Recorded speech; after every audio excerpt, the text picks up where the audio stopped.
ছন্দলা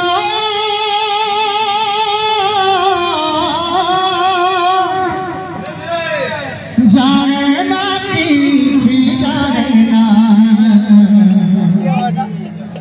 জানে না পূজা বিধি জানে না পূজা বিধি অর্চনা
नवोदित गायक और भाई अनिल से आसिकरी किसी पुरस्कार प्रदान कले हां गुरु भगवान तांकुर सर्वमंगल करम करम साथ रहबा भगवान तांकुर जसवान गुणवान गुणवान कीर्तिवान करम करम साथ रहबा संग संग तांकुर बोला प्रीति के भगवान और हिंदू धर्मनाथ मंगल में साथ रहबा